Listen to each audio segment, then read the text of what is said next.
Right, we are ready for the biggest music festival in Chicago coming up this Thursday through Sunday. Of course, I'm talking about Lollapalooza. We got Dash here from The Mix, who's going to run through all the days. He's going to be at all 4 days. Dash, you're going to be interviewing the artists. You're going to be seeing the shows. Tell us a little bit about what you're going to be doing. Yeah, so I'm live broadcasting specifically on Saturday. You'll hear me in studio a lot of the other nights, 7 to midnight, right next door, because that's where our studios are.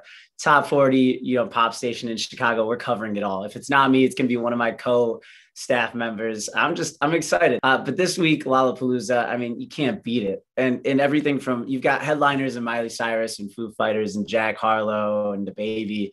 But me, I'm really excited, and I would urge people to, if you're buying just a 1-day ticket, you got to go the whole day.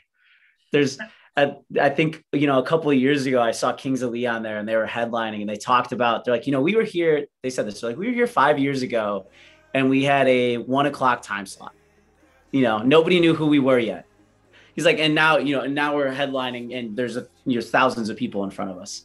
So you could see Kings of Leon before the Kings of Leon. And there are a lot of really great people early on in the day, from Cautious Clay and Joy Aladakun on Saturday, who are both amazing, to Brooke Alex, who is a noon slot on Sunday.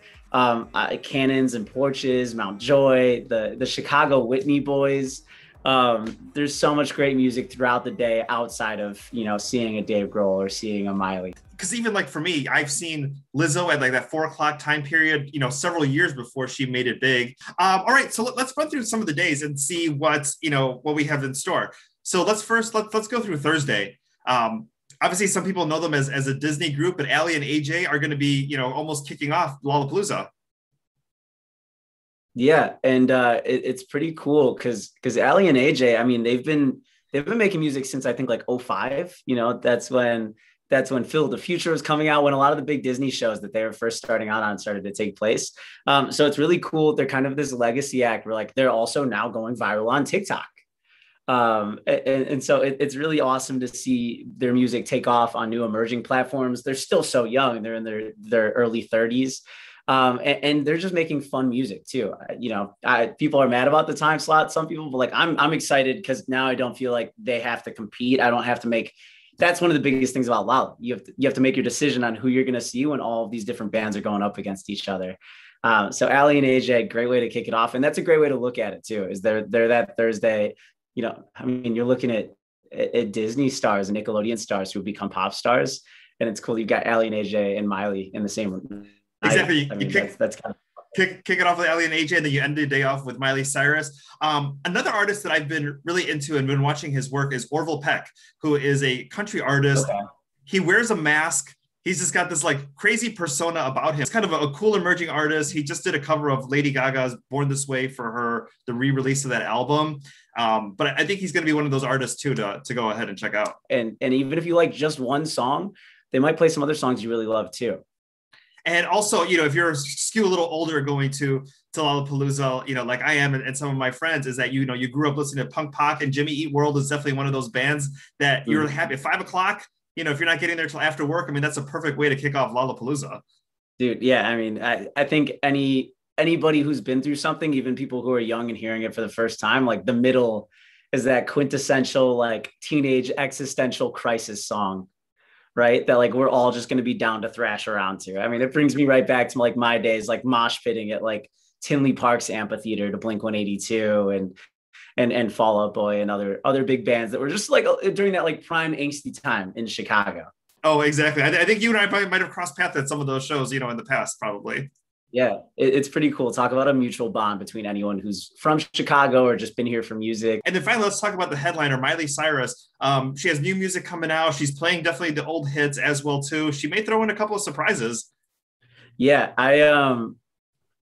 Miley's a wild card. And I kind of love that about her, because there's a lot of people who you can look up their playlist, you can look up their set list, you can see what they play ahead of time and know exactly how the show is going to go. Like, I feel like Miley makes the news every single time she does a concert because it is wild. And I'm excited for that. That's going to be a fun day. Let's talk a little bit about Friday. Who are you excited to see on that day? I mean, Friday's an exciting day too. Every day is really good at Lolla.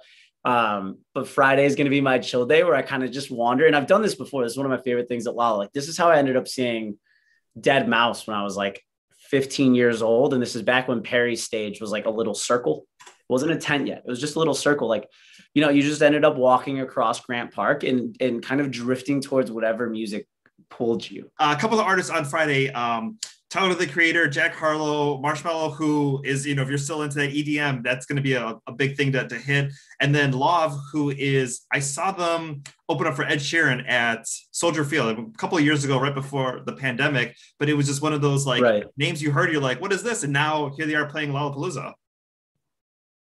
Right. Yeah. So that's exactly what we just talked about with like, man, you see them a couple of years ago, they're an opener for somebody.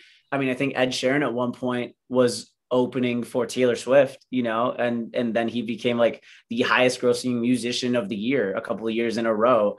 So yeah, Love's got a great voice and Ed Sheeran's a perfect pairing for him because they kind of both have that soulful, like I might make you cry with what I'm singing about music.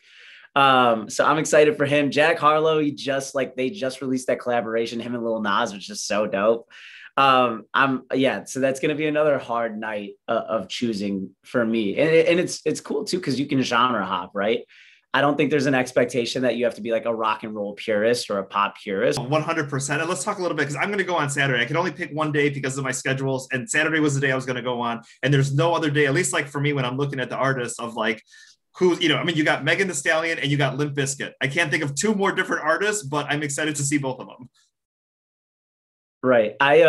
That's pretty crazy. Saturday is one of the hardest days for me in terms of choosing who to go see. Where like, it feels like people of that, you know, if we're going to use the word genre, which doesn't make sense, like people of the same exact micro genre are going up against each other. Like to have to choose between Cautious Clay and Joy Coon because they're playing at the same time is like so rough for me. Or like Cannons and Porches are two like really cool indie bands with some really great vibey songs. And then you also have like the Whitney Boys and Young the Giant. And like, if you're a Chicago local music fan, like you gotta love Whitney. We're around the same age. I like before they were even Whitney. And when they were first playing Wicker Park Fest, like I think me and like Julian and the boys were like all playing like Mario Kart on N64 and drinking beer like on a Friday night.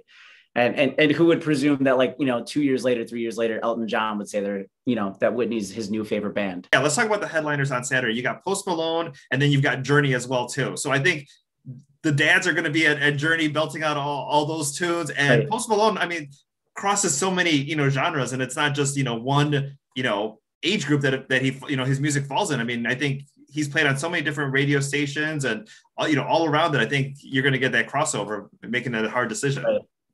Yeah. You know, it's really funny. Like if they weren't going up against each other in terms of being on at the same time slot, like I would not be that surprised if Post Malone showed up on stage with Journey, you know, or like, honestly, like even on Sunday, like I would not be that surprised if Post Malone jumps on stage with Dave Grohl and is just like jamming on the guitar.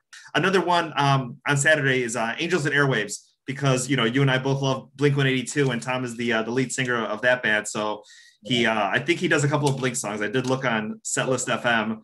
Yeah, he that's funny. Like he always reminds me of like, you know, when Jack White does a set at Lollapalooza, you might get the Raconteurs, you might get a little bit of the White Stripes, and you also get like Jack White.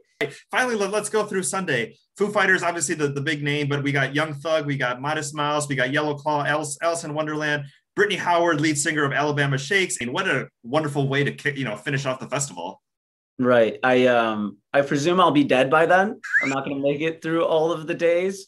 But I'm hoping somebody will just wheel me in on a cart to be able to watch. Hopefully Dave Grohl does an acoustic set of Everlong, because that's like one of my favorite songs of all time. And Brittany's got, I mean, some of the best pipes in music. So that would be really amazing to hear too. Yeah, it's, man, my feet. I'm like, I hope you have good gym shoes, right? I'm still in my mid-20s, and that's what I'm thinking about going into Lollapalooza weekend. I'm like, oh my God, like what shoes am I going to wear? Hopefully I can toss them out after 3 days.